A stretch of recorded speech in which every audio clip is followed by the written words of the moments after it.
जय हिंद भाइयों, टारगेट में आपका स्वागत है। आज का जो टॉपिक है हमारा वो है शंकु और गोला। ठीक है, जो एसएससी जीडी और आरपीएफ संबंधित जो पेपर हैं उसमें बहुत महत्वपूर्ण है ये। तो शंकु यानी कि मैंने इससे पहले आपको जो है पढ़ाया था घन, घनाभ और बेलन। ठीक है, तो आप आज का जो टॉपिक देखेंगे वो शंकु होगा। ठीक है, तो सबसे पहले शंकु के विशेष नियम को देखिए। शंकु के विशेष नियम जो है मैं आपको पहले बता दूं तो क्या क्या होता है। जैसे कहने का मतलब है कि शंकु में दो तीन बातें हैं ध्यान में रखने वाली। जैसे ये हो गया शंकु, ठीक है, ये शंकु हो गया। इस शंकु की यहाँ से यहाँ तक की जो त्रिज्या होती है वो क्या होती है, आर होती है। ठीक है, और यहाँ से जो ये वाली ऊंचाई होती है उसे हम यच कहते हैं, और ये जो होता है इसे हम तिर्यक ऊंचाई कहते हैं। इसे क्या कहते हैं, तिर्यक ऊंचाई कहते हैं। ठीक है, तो इसके बारे में थोड़ी सी बातें मैं बता दूं। आर मीन्स हो गया यहाँ पर त्रिज्या, आर मीन्स क्या हो गया, त्रिज्या। एच मतलब हो गया इसकी ऊंचाई, एच मतलब ऊंचाई, और यल जो है ये हो गया आपका तिर्यक, तिर्यक ऊंचाई। ओके, तिर्यक ऊंचाई। तो एक बात आप ध्यान से देखिएगा कि इसमें आप पाइथागोरस प्रमेय लगाकर तिर्यक ऊंचाई निकाल सकते हैं। यहाँ से यहाँ तक देखिए तो समकोण जैसा कुछ बना। ठीक है, तो यहाँ पर आप पाइथागोरस प्रमेय लगाकर तिर्यक ऊंचाई निकाल सकते हैं।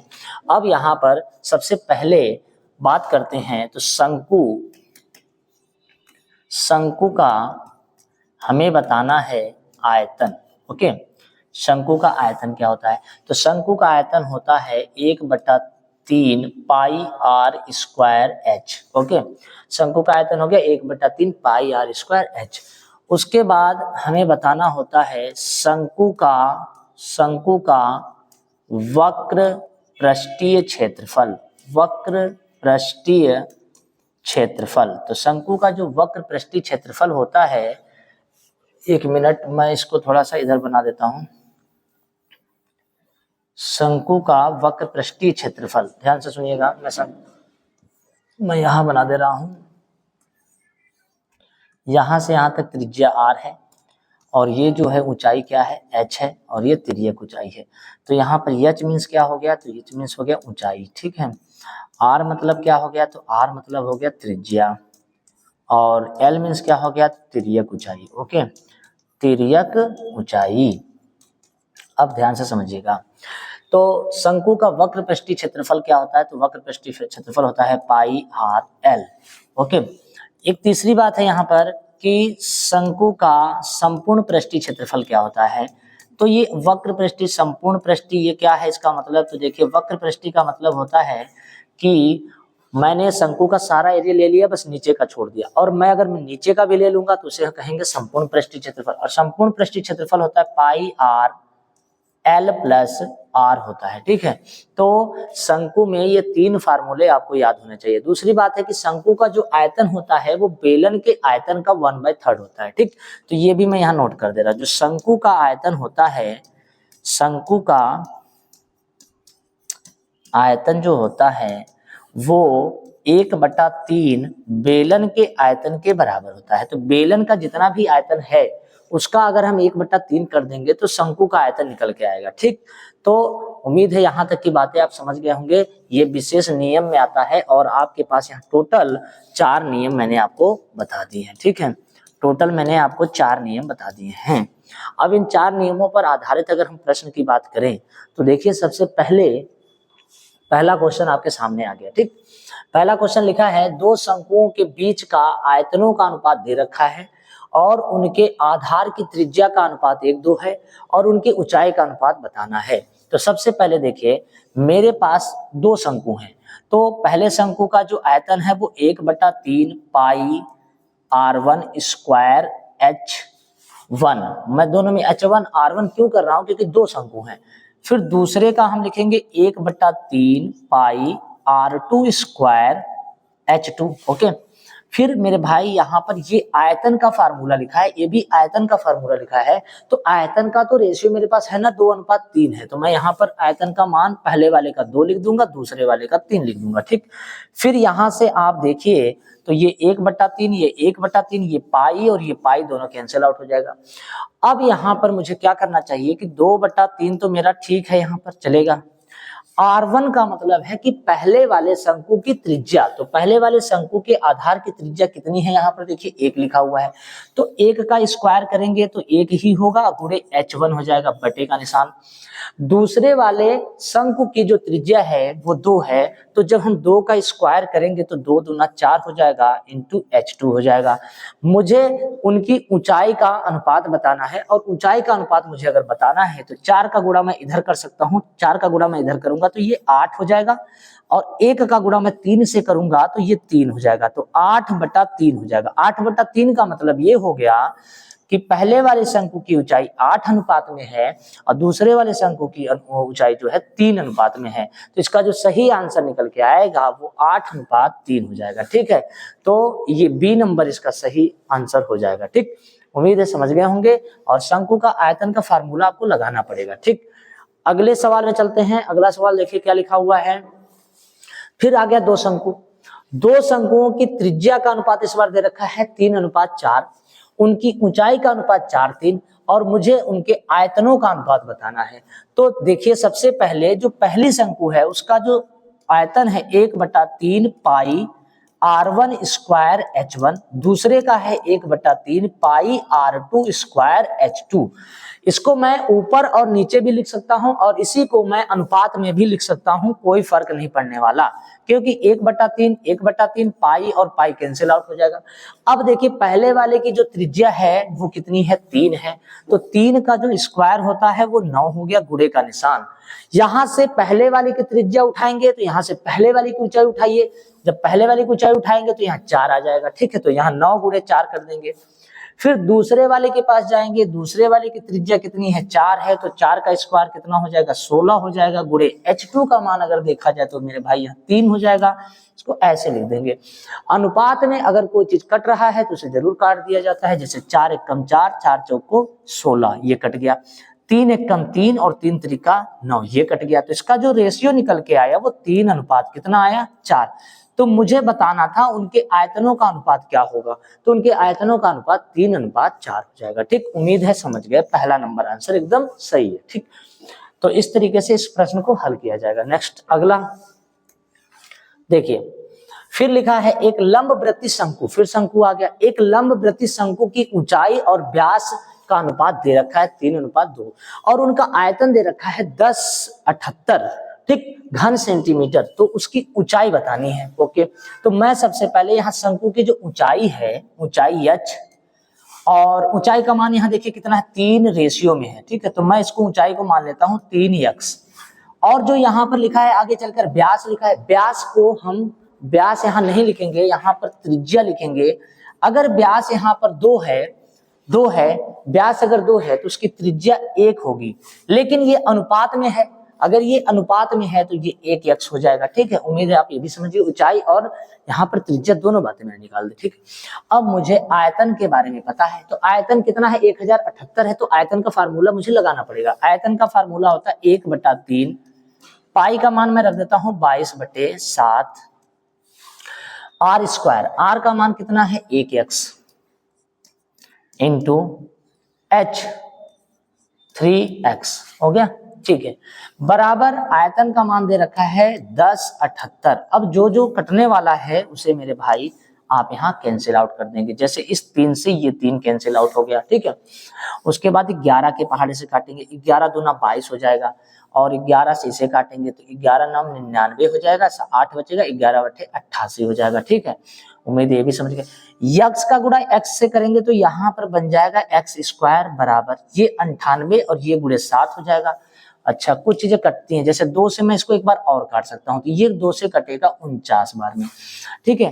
अब 49 ये है, 7 ये है, और यहाँ कुछ कटने वाला तो है नहीं, देखें एक मिनट, 22/7 हो गया, 1/3 हो गया, 1x हो गया, 1x, अच्छा 1 मिनट, पाई आर स्क्वायर होता है, तो यहाँ पर मेरे भाई स्क्वायर हो जाएगा, ठीक है, गलती हो गई थी। आर का मान 1x है, 1x का स्क्वायर करेंगे तो 1x स्क्वायर हो जाएगा, ठीक, तो ये आर क्यूब हो जाएगा। उम्मीद है ये भी समझ गए होंगे। अब ये 49 है और यहाँ पर गुणे कितना हो जाएगा, इसके साथ में चला जाएगा, कि 7 जो है 49 की तरफ चला जाएगा। जब यहाँ आर क्यूब हटाएंगे तो ये यहाँ पर ऐसे वर्गमूल लग जाएगा, 7 सते 49 सते 343। इसका मतलब हो गया कि यह जो घनमूल निकल के आया वो किसका निकल के आया, 7 का। तो यक्ष का जो मान है वो क्या आ गया, 7 आ गया, ठीक है। मुझे क्या बताना है इस सवाल में, मुझे बताना है ऊंचाई, और ऊंचाई यहाँ पर कितना यक्ष लिखा है, 3 यक्ष लिखा है, और एक यक्ष का मान कितना आया, 7। तो 3 गुणे 7 कर दीजिएगा, 3 सते कितना हो जाएगा, 21। अगर मुझसे त्रिज्या पूछता तो 7 हो जाता, ठीक है। तो यहाँ पर मुझसे ऊंचाई बताना था, तो ऊंचाई का जो मान है वो कितना हो जाएगा, 21 सेंटीमीटर हो जाएगा। सी नंबर आंसर एकदम सही है, ठीक। आगे बढ़ते हैं अगले प्रश्न की ओर। लिखा है एक लंबवृत्तीय शंकु का आयतन, फिर देखिए यहाँ पर शंकु का इस बार भी क्या दे रखा है, आयतन दे रखा है 1232 सेंटीमीटर क्यूब, और उसकी ऊर्ध्वाधर ऊंचाई कितना दे रखा है, 24 सेंटीमीटर। समझ रहे हैं, ऊंचाई कितना दे रखा है, 24 सेंटीमीटर। तदनुसार उनके वक्राकार पृष्ठ का क्षेत्रफल बताना है। तो क्षेत्रफल बताने के लिए मुझे पाई आर यल का मान पता होना चाहिए, ठीक है। पहले तो समझिए, वक्र पृष्ठीय क्षेत्रफल बताने के लिए मुझे पाई आर और यल चाहिए। पाई का मान मैं जानता हूं और आर का मान मुझे पता नहीं है और यल का मान भी मुझे पता नहीं है। तो उसके लिए मुझे क्या करना चाहिए, सबसे पहले आयतन दिया है तो आयतन का प्रयोग करना पड़ेगा, ठीक। तो आयतन का प्रयोग करते हैं। आयतन का मान दिया है 1232 बराबर आयतन होता है 1/3 पाई आर स्क्वायर। पाई का मान रख देते हैं 22/7, आर स्क्वायर मुझे पता नहीं है, और यच का मान कितना है, 24 है। तो मैं 24 लिख दे रहा हूं यहाँ पर। यहां से मैं त्रिज्या निकालने की कोशिश करूंगा, ठीक है। तो देखिएगा 3 से अगर मैं काट देता हूं तो 3/24 ये कट जाएगा, ठीक है। 11 से अगर मैं काट दूं 11 दूना 22, इससे काट दूंगा 11 से, 11 एक कम 11, 11 एक कम 11, 11 दूना 22 ये कट जाएगा। 2 से अगर हम इसको काट दें तो 2 पंचे 10, 1 बचा 2 छंग 12। 8 से काट दें तो 8 सते कितना हो जाएगा, 56। उम्मीद है कट गया। 7 का गुणा 7 से होगा, 7 सते हो जाएगा 49, और ये हो जाएगा आर स्क्वायर। स्क्वायर हटाएंगे रूट लगेगा, आर का मान कितना हो जाएगा, 7। देखिए मैंने त्रिज्या निकाल दी, ठीक है। अब मैं आपको एक बात बता दूं यहाँ पर कि ये मेरे पास शंकु है, ध्यान से सुनिएगा, यह मेरे पास क्या है, शंकु है, और इस शंकु की यहाँ से यहाँ तक की त्रिज्या मैंने निकाल दी है, और यहाँ से यहाँ तक ऊंचाई मुझे पता है, तो मैं तिर्यक ऊंचाई भी निकाल सकता हूँ। त्रिज्या कितनी लिखा है, 7, और जो ऊंचाई है वो कितना है, 24, और ये तिर्यक ऊंचाई यल हो गया। अच्छा एक बात यहाँ, इस पूरे प्रश्न के अंदर मैं तिर्यक ऊंचाई के बारे में फार्मूला अगर नहीं लिखवाया हूँ तो यहाँ पर आप 1 मिनट बैक देख लें। यहाँ पर एक पॉइंट रह गया था, तिर्यक ऊंचाई निकालते कैसे। तिर्यक ऊंचाई मतलब होता है एल स्क्वायर बराबर H square plus R square होता है, तो इंपॉर्टेंट हो जाएगा, इसको भी नोट करना पड़ेगा, ठीक है। तिर्यक ऊंचाई बराबर H square plus R square होता है, ठीक है। चलिए अब आते हैं इस प्रश्न पे। ये प्रश्न अपना कहाँ गया, हाँ ये आ गया। तो देखिए मुझे यल का मान बताना है, तो यल स्क्वायर बराबर एच स्क्वायर, एच का मतलब होता है 24, 24 का स्क्वायर प्लस 7 का स्क्वायर, तो 24 का स्क्वायर हो गया 576 प्लस 7 सते 49, दोनों को जोड़ेंगे तो 625 हो जाएगा। और मुझे यहाँ L का मान निकालना है, तो स्क्वायर इसके ऊपर लग जाएगा। 625 किसका वर्गमूल होता है, 25 का। तो बताइए तिर्यक ऊंचाई मेरे पास जो निकल के आया वो कितना आया, 25 आ गया, ठीक है।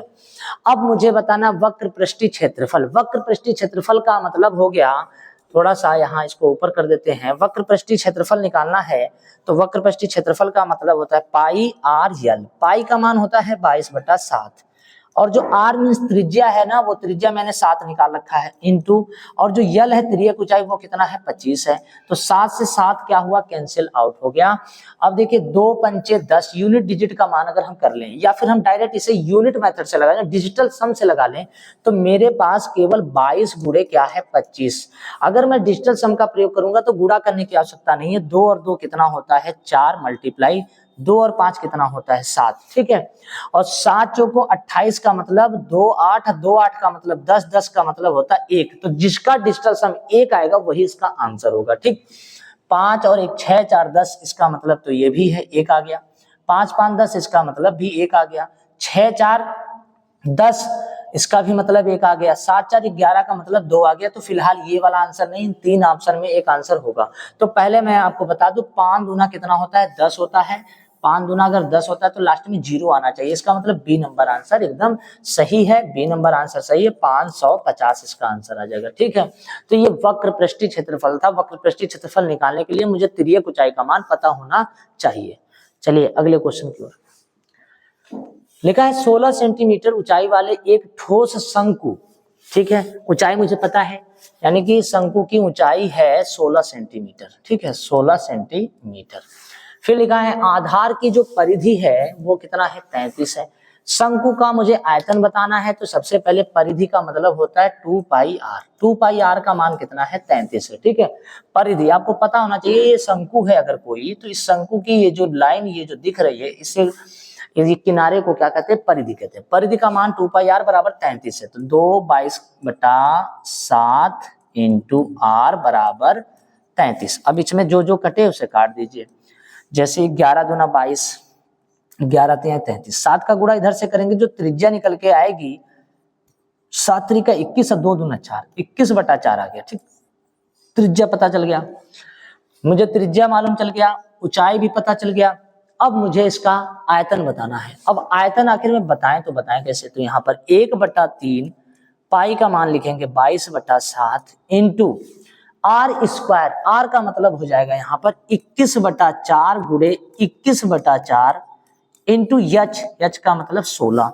अब बस इसे आप हल कर लें, जैसे 4 चौको 16 से 16 कैंसिल आउट हो गया। ठीक, 7 त्रिका 21 से 21 कैंसिल आउट हो गया। तो यहाँ पर आया 22 गुणे 21।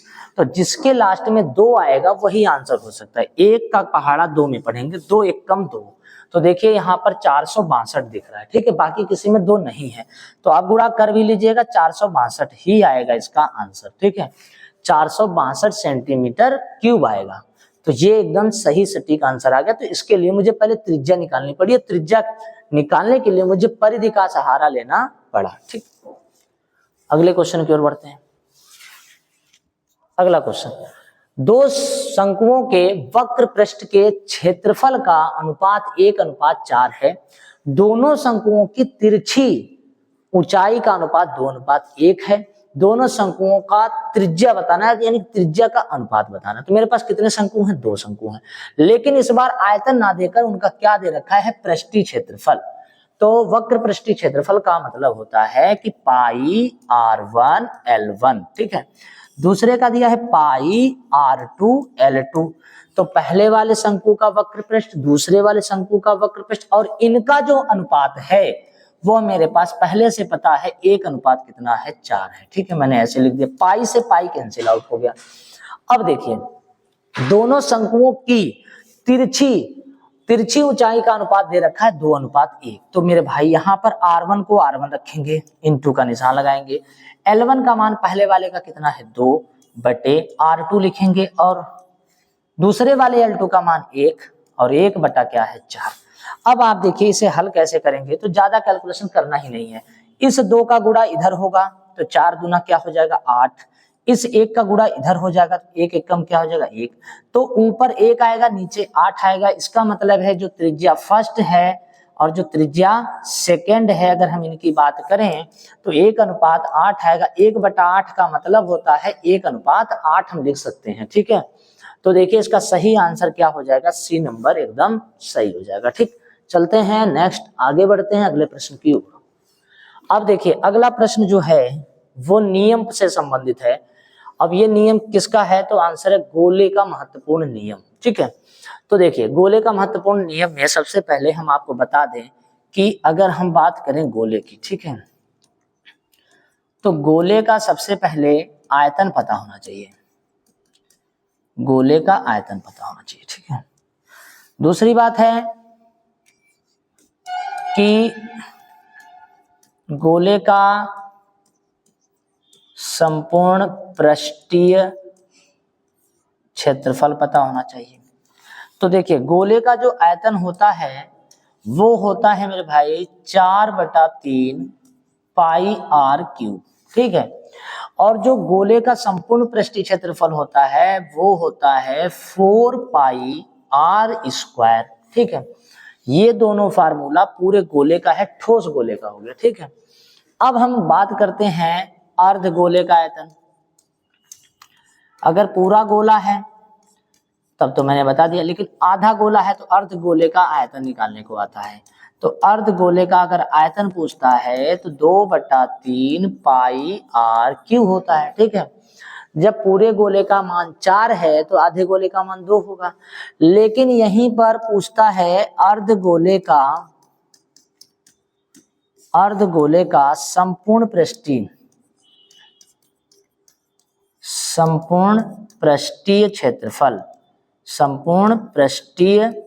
क्षेत्रफल। तो अब आप यहाँ गड़बड़ ना करें, ध्यान से देखिए, गोले का संपूर्ण पृष्ठ 4 पाई आर स्क्वायर होता है, लेकिन आधा गोला है तो यहाँ 4 का आधा नहीं हो सकता है, यहाँ होगा 3 पाई आर स्क्वायर। क्यों ऐसा होता है? क्योंकि जब पूरा गोला है तो मैं इसमें अगर हम बात करें तो पूरे गोले का अगर हम बात करें तो 2 पाई आर स्क्वायर अगर हम जोड़ेंगे 4 पाई आर स्क्वायर। लेकिन जब आधा गोला होता है, गोला अगर ऐसे है तो यहाँ से यहाँ तक का जो मान है टोटल वो तो 2 पाई आर स्क्वायर होता है, 2 पाई आर स्क्वायर होता है। क्या होता है? 2 पाई आर स्क्वायर, ठीक है। लेकिन ये जो लाइन यहाँ से यहाँ सतह जो बन गई इसका होता है पाई आर स्क्वायर, इसका क्या होता है? पाई आर स्क्वायर। इसलिए ये 2 पाई आर स्क्वायर और पाई आर स्क्वायर जोड़ने पर 3 पाई आर स्क्वायर हो जाता है, ठीक। तो ये दोनों फार्मूले हो जाएंगे गोले से संबंधित। तो गोले से संबंधित अगर कोई बात अगर कोई पूछ रहा है तो यहाँ गोले का आयतन पता हो, फिर अर्ध गोले का आयतन पता हो, गोले का संपूर्ण पृष्ठ पता हो और गोले का अर्ध गोले का संपूर्ण पृष्ठ पता हो, तो दोनों में ये अंतर है, दोनों को ध्यान से देखें और इन्हीं पर आधारित सवाल लगाएं। दूसरी बात ये है कि व्यास किसे कहते हैं? तो व्यास जो होता है ना, त्रिज्या का 2 गुना, 2 गुणे त्रिज्या। फिर कोई कहे कि व्यास 2 गुणे त्रिज्या होता है, लेकिन अगर मुझे त्रिज्या निकालनी हो तो व्यास का हम क्या कर दें? तो हमने कहा व्यास का आप आधा कर दीजिए तो त्रिज्या निकल जाएगी, ठीक है। ये दोनों बातें आप इंपॉर्टेंट है, ये दोनों बातें आप समझ लीजिए। अब हम इसके प्रश्न देखते हैं, इसके जो क्वेश्चन है, इससे ज्यादा इसमें कुछ नहीं देखना होता, बस यही 2-3 बातें देखनी होती है, ठीक। तो पहला क्वेश्चन आपके सामने है, ध्यान से देखिएगा। लिखा है यदि किसी गोलक की त्रिज्या 2 गुनी कर दी जाए तो उसका पृष्ठीय क्षेत्रफल कितने गुना हो जाएगा? तो सबसे पहले बताइए, गोले की त्रिज्या पहले r1 बराबर मान लेते हैं 1 थी, फिर बाद में यह त्रिज्या जो है 2 गुनी कर दी गई, ठीक, दुगनी कर दी गई। तो यहाँ पृष्ठीय क्षेत्रफल लिखा है, पृष्ठीय क्षेत्रफल कितने गुना हो जाएगा? तो अभी मैंने आपको बताया कि पृष्ठीय क्षेत्रफल 4 पाई आर स्क्वायर होता है, 4 पाई आर स्क्वायर। मैंने यहाँ एक ऐसे लिख दिया। दूसरे वाले का मैं लिखूंगा 4 पाई r2 स्क्वायर।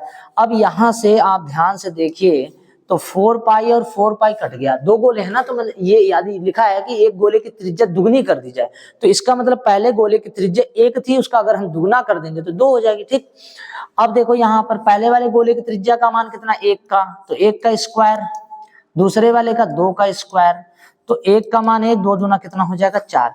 तो पहले 1 गुना था क्षेत्रफल, अब क्षेत्रफल कितने गुना हो जाएगा? 4 गुना हो जाएगा, ठीक है। देखिए ना, पहले 1 क्षेत्रफल था, अब क्षेत्रफल कितने गुना हो जाएगा? तो आप कहेंगे अब क्षेत्रफल 4 गुना हो जाएगा, ठीक। तो यहाँ लिखा हुआ है दुगना हो जाएगा, 3 गुना हो जाएगा, 4 गुना हो जाएगा, उक्त में कोई नहीं होगा, तो आंसर क्या है? 4 गुना हो जाएगा, ठीक। कितने गुना हो जाएगा? 4 गुना, ठीक। उम्मीद है समझ गए होंगे। नेक्स्ट आगे बढ़ते हैं अगले प्रश्न की ओर। अगला प्रश्न लिखा है एक गोले का तथा अर्ध गोले का आयतन बराबर है, उनकी त्रिज्याओं का अनुपात बताना है। तो सबसे पहले गोले का आयतन होता है 4/3 पाई आर क्यूब। एक मिनट, आपने यहाँ पर देखें गड़बड़ तो नहीं हुआ है? 1/, हाँ ठीक है, देखिए गोले का आयतन हो गया 4/3 पाई आर क्यूब, ठीक, सही है। यहाँ पर ये देखिए 4/3 पाई आर क्यूब, ठीक, ओके। फिर रेशियो में लगा दे रहा हूं, फिर यहाँ लिखा है अर्धगोले, तो अर्धगोले का होता है 2/3 पाई आर क्यूब। लेकिन मुझे ये बताना है उनकी त्रिज्या का अनुपात, तो जाहिर सी बात है इनकी त्रिज्या r1 होगी, इनकी त्रिज्या r2 होगी, यहाँ तक ठीक है। यहां पर एक शब्द लिखा है कि आयतन बराबर है, आयतन क्या है इसके बराबर है। चलिए ठीक है, तो बराबर भी कर लेंगे। तो अगर आयतन बराबर हैं तो मैं इनके आयतन के बीच में अनुपात ना लगा के बीच में बराबर का निशान लगा दे रहा हूं। अब देखिए इसे कैसे कैलकुलेट करेंगे, यहां से 3 और यहां से 3 कैंसिल आउट हो जाएगा, यहां से पाई कैंसिल आउट हो जाएगा, यहां से अगर मैं कट कर दूं तो 2 दूना क्या हो जाएगा 4, तो ये हो जाएगा 2r1 क्यूब इक्वल टू यहां हो जाएगा r2 क्यूब। ठीक है, मुझे बताना है त्रिज्या का अनुपात। ठीक, तो पहली वाली जो त्रिज्या है वो है r1 क्यूब और जो दूसरी वाली त्रिज्या इसका मान 1 है, देखिएगा दूसरी वाली त्रिज्या हो गई r2 क्यूब। ठीक है, इस वाली त्रिज्या को मैं इसके नीचे रख दिया, बराबर का मैं निशान लगा रहा हूं, यहां पर मैंने 1 लिख दिया। अब ये 2 जो उठ के इसके नीचे आ जाएगा, यहां से क्यूब हटेगा तो इसके ऊपर लग जाएगा ऐसे। ठीक, यहां से हटेगा तो इसके ऊपर लग जाएगा ऐसे। अब देखिएगा 1 का घनमूल निकालेंगे तो 1 आएगा, 2 का घनमूल निकलेगा नहीं तो 2 करनी के अंदर ऐसे फिट हो जाएगा। तो r1 और r2 का जो मान निकल के आया वो 1 अनुपात करनी में 2 आ गया। और ऐसा आंसर मेरे पास पहले दूसरे में नहीं है, तीसरे में देखिए अंडर रूट में दिया और चौथे में जो है वो करनी के साथ दिया है। तो इसका जो सही आंसर है वो कौन सा हो जाएगा, डी नंबर हो जाएगा। तो जैसे वो लैंग्वेज लिखा हुआ है सेम उसी तरीके से हमें हल करना। ठीक, आगे बढ़ते हैं। यहां देखें, यदि 2 गोलों के, फिर यहां पर आ गया 2 गोले, सतह का क्षेत्रफल, इस बार दे दिया सतह का क्षेत्रफल, सतह का क्षेत्रफल 9:16 है, तो उनके आयतन का रेशियो बताना है। तो मैं सबसे पहले आपको बता दूं, कभी भी इसको मैं 2 तरीके से लगा सकता हूं। यहाँ पर आपको एक शॉर्टकट भी बता दूंगा इसमें, 4πr1 स्क्वायर, क्योंकि सतह का क्षेत्रफल यही होता है। दूसरे का होगा 4πr2 स्क्वायर। ओके, और ये दोनों जो गोले हैं उनका जो क्षेत्रफल का मान है ना वो 9 अनुपात कितना है 16 है। ठीक है, अब ध्यान से देखिएगा कैसे ऐसे कैलकुलेट, 4 पाई कैंसिल आउट हो जाएगा, इधर से स्क्वायर हटाएंगे तो इसके ऊपर अंडर रूट, इसके ऊपर अंडर रूट लग जाएगा। तो यहां से r1 अनुपात r2 बराबर निकलेगा 3:4। तो इनकी त्रिज्या का रेशियो मैं जान गया। अब त्रिज्या का रेशियो अगर मुझे पता चल जाए तो मैं इनके आयतन का अनुपात मैं कैसे बताऊंगा। तो आयतन का अनुपात निकालने के लिए पहले वाले का 4/3 पाई r1 क्यूब, दूसरे वाले का 4/3 पाई r2 क्यूब। ठीक है, अब देखिए फिर यहाँ इतना सब काम इसमें करना नहीं होगा, लेकिन आपको समझाने के लिए मैं इतना बता रहा हूं। यहां से कट गया, r1 का मान यहां से कितना है 3, तो 3 का क्यूब कितना होता है 27। ठीक है, r2 का मान कितना है 4, 4 का क्यूब कितना होगा 4 चौको 16 चौको 64। तो उम्मीद है 27:64 आप समझ गए होंगे, यानी कि बी नंबर आंसर से। लेकिन पेपर में अगर इस सवाल आ जाए तो आपको ऐसे नहीं लगाना है। क्षेत्रफल जहां कहता है वहां पर वर्गमूल निकालते हैं, और आयतन कह दे तो घनमूल निकालते हैं। क्षेत्रफल पूछे तो वर्ग करते हैं और आयतन पूछे तो घन करते हैं। तो देखिए इस 9 का वर्गमूल कितना है 3 और इस 16 का वर्गमूल 4, यही इसकी त्रिज्या है। अगर ये त्रिज्या है तो इसका आयतन बताना, और आयतन का मतलब है कि किसी भी चीज का 3 बार मल्टीप्लाई। तो 3 का क्यूब करिए 27 और 4 का क्यूब करिए 64 और डायरेक्ट आंसर हो जाएगा 27:64। इतना सब करने की आवश्यकता नहीं है, पेपर में ऐसे सवाल आते हैं, डायरेक्ट आप ऐसे कर सकते हैं। ठीक, चलिए अगले प्रश्न की ओर चलते हैं। अगला प्रश्न आपके सामने है, 16 सेंटीमीटर व्यास वाली बड़ी गेंद को पिघलाने से 2 सेंटीमीटर त्रिज्या वाली कितनी गेंदों को बनाया जा सकता है। तो बड़े गेंद को पिघलाकर छोटे छोटे गेंद बनाने हैं, तो ऐसे में कितने गेंद बनाएंगे। तो गेंद की संख्या यानी गेंदों की संख्या बराबर अगर निकालना पड़े तो बड़े गेंद का आयतन बटे एक छोटे गेंद का आयतन निकाल दीजिए, आंसर आ जाएगा। ठीक है, अब देखिए बड़े गेंद का आयतन कैसे निकालेंगे। तो बड़े गेंद का आयतन है 4/3 पाई r3, और r का मतलब त्रिज्या तो दिया ही नहीं है, त्रिज्या की जगह पर 16 सेंटीमीटर व्यास दिया है। तो अगर 16 सेंटीमीटर व्यास है तो 2 से भाग करेंगे तो त्रिज्या कितनी आ जाएगी 8 आ जाएगी। तो यहाँ पर 8 क्यूब हो जाएगा, बटे का निशान। एक छोटे गेंद का आयतन, तो गेंद चाहे बड़ा हो चाहे छोटा हो 4/3 पाई आर क्यूब ही लगेगा। तो यहाँ होगा 4/3 पाई आर क्यूब। अब आर का जो मान है यहाँ पर वो 2 सेंटीमीटर है। अब हम यहाँ पर 2 का क्यूब कर देंगे, यहाँ से ये दोनों कैंसिल आउट हो जाएगा, ठीक है। 8 का क्यूब कितना होता है मेरे भाई, 512 होता है, ठीक है, 512 होता है। लेकिन 2 का क्यूब कितना होता है, 8। अब 8 के पहाड़े से 512 को अगर काटना पड़े तो 8 छंग 48 और 8 चौको 32, यानी कि कितने गेंद बड़े गेंद से बनाए जाएंगे, तो बड़े गेंद को पिघलाकर जब हम बनाएंगे तो 64 छोटे गेंद बनेंगे, ठीक है। तो इसका सही आंसर क्या हो जाएगा, ए नंबर आंसर सही हो जाएगा, ठीक। चलिए आगे बात करते हैं अगले प्रश्न की ओर। लिखा है 21 सेंटीमीटर व्यास वाले, तो व्यास है तो व्यास अगर 21 सेंटीमीटर है तो उसकी त्रिज्या 21/2 हो जाएगा, 10.5 हो जाएगा, ठीक। अर्ध गोले के सतह का कुल क्षेत्रफल ज्ञात करना। अब देखिए यहाँ पर गोला तो है लेकिन कैसा है, अर्ध। और इसके बाद आयतन ना पूछ के इसका क्या पूछा है, क्षेत्रफल। तो मैंने आपको बताया है कि अर्ध गोले का क्षेत्रफल निकालना हो, यानी क्षेत्रफल का है या पृष्ठीय क्षेत्रफल का है, वो एक ही बात है। तो फार्मूला होता है 3πr² होता है, ठीक है। अब देखिए 3πr² होता है, तो यहाँ पर मैं 3 लिख दूंगा, पाई का मान 22/7 लिख दूंगा, ठीक है। आर की जगह पर आना है, यहाँ पर देखिए तो 21 सेंटीमीटर व्यास है, तो अगर 21 सेंटीमीटर व्यास है तो 2 से भाग करेंगे तो इसकी त्रिज्या निकल जाएगी, ठीक। तो त्रिज्या का मान 21/2 हो जाएगा। तो 21/2 गुणे 21/2, 2 बार करेंगे क्योंकि r² होता है, ठीक है। अब देखिए यहाँ पर जो भी इसमें कटने वाला उसे तो हम काट देंगे, जैसे 7 से अगर हम काट दे 7 3 21, ये कट जाएगा। 2 से अगर हम इसको काट दे तो ये 11 कट जाएगा, ठीक है। अब कुछ कटने वाला है नहीं, तो 11 का गुणा 3 से करेंगे 33। चलिए 11 3 33 ऐसे लिख देंगे, गुणे का निशान लगा देंगे। और 21 का गुणा 3 से करेंगे 63, ऐसे कर देंगे, बटे का निशान लगा के 2 कर देंगे। डिजिटल सम से इसको हल कर सकते हैं, कुछ समय लगेगा, लेकिन उससे बढ़िया ये है कि 33 63 का मल्टीप्लाई कर लीजिए और मल्टीप्लाई करने के बाद उसको 2 से काट दीजिए, जैसे 3 3 का 9, ठीक है। तो करना ही पड़ेगा 63 का मल्टीप्लाई किससे करना पड़ेगा, 33 से करना पड़ेगा, 3 3 का 9, 6 3 का 18, 189 मल्टीप्लाई 9 8 1, ठीक है, 9 8 17, 8 1 9 1 10, यानी 20 79 शायद आ रहा होगा, 20 79। अगर हम इसको 2 से काट दें, देखते हैं सही होगा तो ठीक है। 2 1 कम 2 0, 2 से काटेंगे 2 3 6, 2 9 18, 1 बचा 2 5 10, यानी कि 10.39.5 करके आ गया। और इसका सही आंसर क्या हो जाएगा, ए नंबर एकदम सही हो जाएगा, ठीक है। गुणा कर सकते हैं, डिजिटल मेथड से हल कर सकते हैं, डिजिटल मेथड अभी आपको मैंने समझाया नहीं है, तो आप ऐसे ही गुणा करके डायरेक्ट हल कर लीजिए और ये इसका सही आंसर हो जाएगा, ठीक। ये सारे क्वेश्चन जितने मैं करा रहा हूँ प्रीवियस ईयर क्वेश्चन है, ठीक।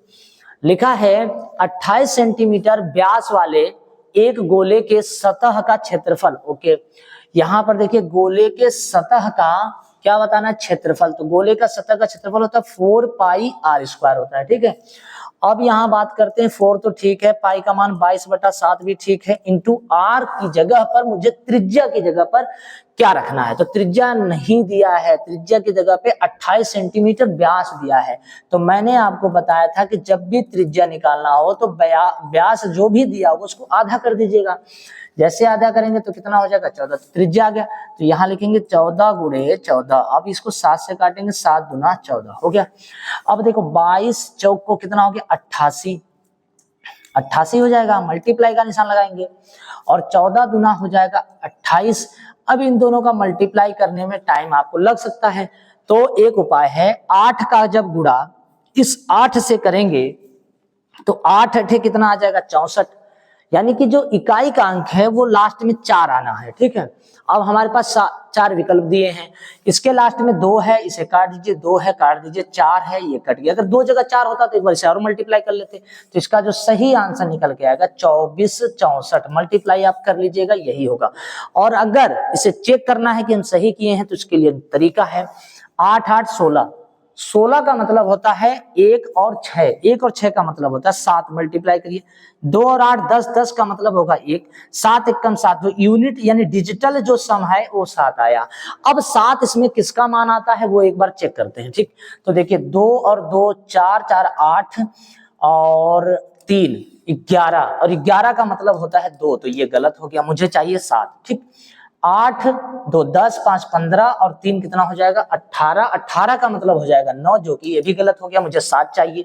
ठीक है, 6 4 10 2 12 और 12 और 4 अगर हम जोड़ते हैं तो कितना हो जाएगा 16, और 16 का मतलब क्या होता है 7, मतलब ये सही हो जाएगा। ठीक, फिर आगे 5 5 10 और 3 13, 13 का मतलब होता है 4, यानी यूनिट डिजिट से हमने चेक कर लिया, मल्टीप्लाई करने की आवश्यकता नहीं है, तो ये वाला आंसर सी नंबर एकदम सही हो जाएगा। ठीक, डिजिटल सम इसे कहते हैं, इसमें ज्यादा गुणा भाग नहीं करना होता, डायरेक्ट जोड़कर मल्टीप्लाई करके आंसर ला सकते हैं। ठीक, नेक्स्ट, एक गोले का व्यास 40% कम कर दिया जाए, तो व्यास 40% कम कर दिया जाए तो आयतन में क्या प्रभाव पड़ने वाला है, तो इसे हम फ्रैक्शन मेथड से करके दिखा रहे हैं, आप ध्यान से समझिएगा।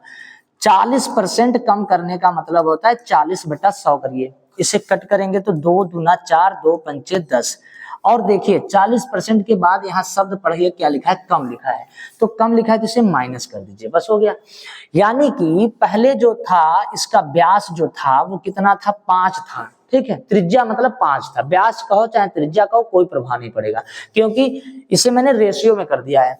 5 में से अगर हम 2 घटा देते हैं तो अब इसका जो रेशियो है वो 3 हो गया, तो ये जो 5 और जो 3 आया है ना ये त्रिज्या है, ये इसकी क्या है त्रिज्या, R1 और R2 आ गया। अब मुझे इनके आयतन में कितने परसेंट कमी हुआ है ये बताना है, तो आप बताइए, अगर मैं 4/3 पाई R क्यूब लगाऊं, फिर दूसरे के साथ 4/3 पाई R क्यूब लगाऊं, तो आप ही देखिए 4/3 पाई दोनों कट जाएगा, R1 और R2 ही तो बचेगा, तो इसलिए हमें ये लगाने की आवश्यकता नहीं होती है। ठीक, हम 5 का डायरेक्ट क्यूब करेंगे 125 और 3 का कर देंगे 27। ठीक है, अब अगर 125 से कोई चीज 127 हुआ है तो बहुत ज्यादा कम हुआ है, तो कितना कम हुआ है, तो आप देखेंगे 25 माइनस कर दिए 98 कम हुआ है, 98 गुणे 100 कहां से कम हुआ है, तो 125 से कम हुआ है मेरे भाई, 25 चौक को 100, 25 पचे 125, इसका मल्टीप्लाई करिए, 8 चौक को 32, 3 बचा, 9 चौक को 36 और 3 39, 392 को अगर हम 5 से भाग करते हैं तो ये पता चल जाएगा कि इसका आयतन कितना कम हुआ है, तो 5 से अगर हम भाग करते हैं तो 5 सते 35, 4 बच गया 40 हो गया, 42 हो गया, मतलब 5/40 और 2 बचा, पॉइंट लगाएंगे 20 हो जाएगा, 5 चौको 20, 78.4% की क्या आ जाएगी, कमी आ जाएगी, 78.4% की कमी आ जाएगी। तो पूरा आयतन का फार्मूला ना लगा के अगर त्रिज्या दोनों का पता चल जाए तो त्रिज्या का क्यूब कर देंगे तब भी वो आयतन माना जाता है, तो डी नंबर इसका आंसर एकदम सही हो जाएगा, और ऐसा प्रश्न सबसे ज्यादा एसएससी जीडी में पूछा जाता है। ठीक, चलिए नेक्स्ट आगे बढ़ते हैं अगले क्वेश्चन की ओर। फिर देखिए उसी पर एक कमी है तो एक वृद्धि वाले सवाल देख लेते हैं, अधिक वाला। ठीक, तो अधिक पे कैसे लगाएंगे, सबसे पहले 140% के आगे लिखा है अधिक, तो हम इसे फ्रैक्शन करते हैं, 140/100 कट जाएगा, 2 सत्ते 14, 2 पंचे 10, अधिक है तो यहाँ प्लस का निशान लगाएंगे और कमी है तो माइनस, इसका मतलब जो निकलता है R1 और R2 कैसे बनाते हैं। ठीक है, तो देखिए सबसे पहले त्रिज्या पहले वाले की कितनी है 5 है, और 5 में 7 अगर बढ़ा तो कितना हो गया 12 हो गया, तो अब देखिए फिर उनके आयतन में कितने प्रतिशत कि क्या लिखा है अधिकता होगी, पूरा आयतन का फार्मूला ना लगा के गोले का जो आयतन होता है उसमें त्रिज्या का क्यूब करते हैं, तो 5 का क्यूब करेंगे तो सीधे सीधे 125 हो जाएगा, और 12 का करते हैं तो 1728 हो जाएगा। करके देख लेते हैं 12 का क्यूब सही है कि नहीं, 1 2 2 दूना 4 2 दूना 4 दूना 8 काट देंगे, 2 दूना 4 4 दूना 8 सही है, 8 4 12 का 2 4 2 6 1728 सही है। ठीक, इधर ध्यान दीजिए 1728 आ गया। अब बताइए पहले आयतन कितना हुआ करता था 125, अब 125 से सीधे सीधे कितना हो गया 1728 हो गया, तो जाहिर सी बात है बढ़ोतरी हुई है, तो कितने की बढ़ोतरी हुई है, तो 1728 में से 125 घटाने से ही पता चलेगा, तो यहाँ 1603 की बढ़ोतरी हुई है, 1603 गुणे 100, कहां से कोई चीज बढ़ा है, अगर कोई चीज बढ़ रहा है तो उसकी तुलना कम से करते हैं, अगर कोई चीज घट रहा है तो उसकी तुलना ज्यादा वाले से करते हैं। ठीक, तो इसकी तुलना 125 से करेंगे, तो यहाँ 125 लिख देंगे, 25 पचे 125, 25 चौको 100, अब इस 4 से इसका मल्टीप्लाई कर लेंगे, अगर 4 से मल्टीप्लाई करें या फिर डिजिटल सम लगाएं, दोनों में से कुछ भी कर सकते हैं। अगर हम डिजिटल सम लगाते हैं तो हमें तरीका पता होना चाहिए, अगर नहीं पता है तो हमें इसे हल करना पड़ेगा। 4 3 कितना हो जाएगा 12, 6 चौको 24 का 4, 2 बच गया, 4 एकम 4 2 6 यानी कि 64 12 आ गया, और इसको किससे काटना है 5 से, अभी काटते समय ही पता चल जाएगा कि इसका सही आंसर क्या हो गया। ठीक, 5 से अगर हम इसको कट करते हैं तो 5 एकम 5, यहाँ पर 1 बचेगा, 14 हो जाएगा, 5 दूना 10, देखिए 12 आया, कहीं 12 नहीं दिख रहा है, यहाँ 13 दिख रहा है, यहाँ 27, यहाँ 12, मतलब देखते ही पता चल गया कि डी नंबर आंसर एकदम सही है। फिर भी इसे काट लेते हैं। 5 एकम 5, 2 आया, 5 दूना 10, 4 आया, 5 बट्ठे 40 हो गया, 5 बट्ठे 40 हो गया, तो 1 बच गया, 12 हो गया, 5 दूना 10 हो गया, तो 12.82 तक आया। पॉइंट के बाद यहाँ पर आगे लिखा नहीं है, फिर भी हम लिख दे रहे हैं। तो 2 बच गया, 5 चौको 20, यानी 1282.4 आएगा, और यहाँ पर थोड़ा सा छूट गया, यहाँ 0.4 था, ठीक है। अब ये पूरा कट गया है, पूरा कट गया है, और इसका सही आंसर आ गया। लेकिन अगर हम डिजिटल सम से इसको कर रहे होते तो ये देखिए 1603 मल्टीप्लाई 4 बटा कितना है 5। इसको सॉल्व करने का तरीका बता रहा हूँ। 4 तो 4 ही रहेगा, 3 और 6 3 9, 9 हट गया, 1 बच गया, 4 और 1 मल्टीप्लाई करेंगे तो 4 1 4 1 कम कितना हो जाएगा, 4 हो जाएगा, और नीचे 5 है तो कभी भी नीचे 1 लाना होता है, तो 2 से मल्टीप्लाई नीचे करेंगे, 2 से मल्टीप्लाई ऊपर करेंगे, तो 4 दूना 8 ऊपर आ जाएगा। अब जिसका भी डिजिटल सम 8 आएगा, यानी इसका मैंने हल कर लिया, इसका डिजिटल सम 8 आया, जिसका भी 8 आएगा वही आंसर होगा। तो मैं पहले इसी को चेक कर लेता हूँ। 8 और 1 9 कट गया, 2 और 2 क्या हो गया 4, अब 4 तो ये हुआ और 4 पॉइंट वाला, तो 4 4 मिलाकर अगर हम देखेंगे तो यहाँ पर 4 4 मिला के देखेंगे तो कितना हो जाएगा 8 हो जाएगा। फिर यहाँ चेक करेंगे 4 4 8, 8 7 15, 15 तो 17, 17 का मतलब 17 का मतलब हो गया 1 और 7 मतलब 8, यहाँ भी 8 आ गया। 8 2 10 3 13 14, 14 और 4 हम जोड़ेंगे 18, 18 का मतलब हो गया 1 8 मतलब 9 हो गया, 4 4 8 8 और 1 9 9 7 कितना हो गया, तो आप यहाँ जोड़ेंगे 16, 16 का मतलब कितना हो जाएगा 7। तो ये नहीं है, ये नहीं है, इन दोनों में से कोई एक है। अब इन दोनों में से एक है तो 1 मिनट यहाँ समझना पड़ेगा कि 4 त्याई कितना हो गया 12, नीचे 5 से भाग करेंगे तो थोड़ा सा कैलकुलेशन करना ही पड़ेगा।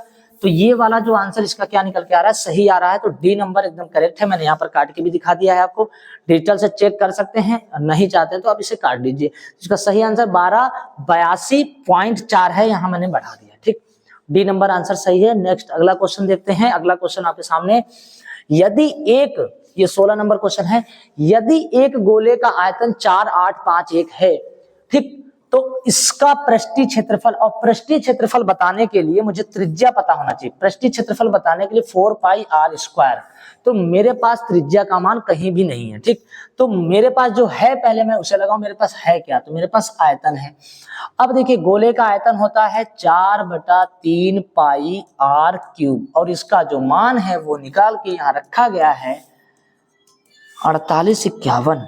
तो अब क्या करेंगे, 4 ठीक है, 3 ठीक है, पाई का मान 22/60 ठीक है, यहाँ पर r क्यूब ठीक है, यहाँ पर 4851 ठीक है। अब ऐसी दशा में मुझे कुछ चीजें कैलकुलेट करनी होगी, जैसे 11 से मैं काटूंगा, 11 दूना 22, 11 से 11 चौको 44, 4 बच गया, फिर 11 चौको 44, 11 कम 11, ये कट गया।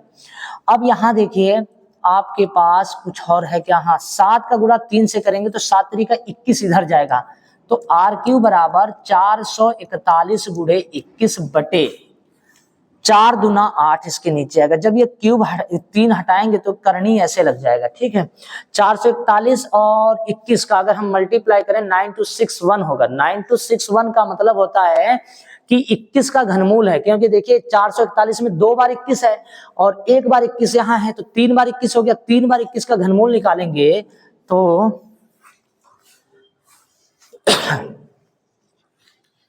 3 बार निकालेंगे तो यहां से निकल के आएगा 21, ओके। और 8 का घनमूल कितना होता है 2, तो देखिए यहां से मैंने त्रिज्या निकाल दिया। अब ये जो त्रिज्या है इसका योगदान हम यहां रखेंगे तो निकल के आएगा इसका वक्र पृष्ठीय क्षेत्रफल। अब देखिए वक्र पृष्ठीय क्षेत्रफल निकालने के लिए 4 तो ठीक है, पाई का मान 22/7 भी ठीक है, r का मतलब 21/2 और उसको 2 बार करना है, स्क्वायर है, तो यहाँ 21/2 इंटू 21/2 कर देंगे, 2 दूना 4, 4 से कैंसिल आउट हो गया, 7 3 का 21 हो गया, 3 का 22 से मल्टीप्लाई करेंगे 66 गुणे 21 होगा, मतलब कि 6 का गुणा अगर 1 से करेंगे तो पीछे 6 आएगा, 6 एकम 6। और ऐसा ऑप्शन मेरे पास ना इसमें है, ना इसमें है, ना इसमें है, यानी इसका सही आंसर क्या हो जाएगा 1386 हो जाएगा। तो इसे गुणा आप कर लेंगे, यही आएगा, मुझे पता है 1386 आ जाएगा, ठीक है। तो ये मेरे से पूछ रहा था वक्र पृष्ठीय क्षेत्रफल, और वक्र पृष्ठीय क्षेत्रफल बताने के लिए मुझे त्रिज्या का मान पता होना चाहिए। चलिए आगे बढ़ते हैं अगले प्रश्न की ओर। लिखा है यदि किसी किसी गोले का पृष्ठीय क्षेत्रफल 1386 सेंटीमीटर है तो इसका फिर मुझे बताना क्या है, आयतन बताना है। अब अगर मुझे आयतन बताना है तो पृष्ठीय क्षेत्रफल का मान मेरे पास दिया है और दिया है तो मुझे ये लगाना पड़ेगा। पृष्ठीय क्षेत्रफल होता है 4 पाई r स्क्वायर बराबर 1386। अब देखिएगा 4 तो ठीक है, पाई का मान 22/7 भी ठीक है, आर की जगह पे कुछ है नहीं तो आर स्क्वायर लिख देंगे और यहाँ 1300 क्या लिख देंगे, 86। अब देखो सबसे पहले यहाँ से मैं कैलकुलेट करूंगा, 11 दूना क्या हो जाएगा 22 और इसे 11 से मैं काटूंगा, 11 एकम 11, 11 एकम 11, 11 छंग 66, ये पूरा पूरा कट गया, ठीक है। अब अगर मैं 4 से इसको काट दूं तो 4 दूना 8, 9 10, 4 9 36 कट जाएगा, 4 से कट जाएगा, 4 से अगर हम काट दें तो 4 दूना 8, 4 दूना 8 हो गया, 3 बचा, 4 चौक 16, 4 4 36 यानी 29 आ जाएगा। और ये है आर स्क्वायर, कहीं कैलकुलेशन में गड़बड़ी हुई है, 1386 है, 1386 है, एक मिनट फिर से देखते हैं कहीं गड़बड़ हो रहा है। 1386 4 ठीक है, पृष्ठीय क्षेत्रफल ही तो है, हाँ ठीक। पाई का मान 22 बटा कितना है 7 है और यहाँ पर क्या है आर स्क्वायर है और ये है 1386। कैलकुलेशन में कहीं कुछ गड़बड़ी है, 11 दूना 22, 11 एकम 11, तो यहाँ 2 बचेगा ना, तो यहाँ 11 दूना मेरे भाई क्या हो जाएगा 22 हो जाएगा, 6 बचेगा, 11 छंग 66, अब सही कटा है। अब इसको अगर हम 2 से काट देते हैं तो 2 से काटेंगे तो 2 छंग 12 और यहाँ पर 2 3 6 63 हो जाएगा। ये बना आर स्क्वायर बराबर 63 गुणे, ये 7 इधर चला जाएगा और ये जो 4 है इसके नीचे आ जाएगा और ये ऐसे कर देंगे, स्क्वायर हटा देंगे, अंडर रूट लग जाएगा। 63 का गुणा अगर हम 7 से करते हैं तो 7 3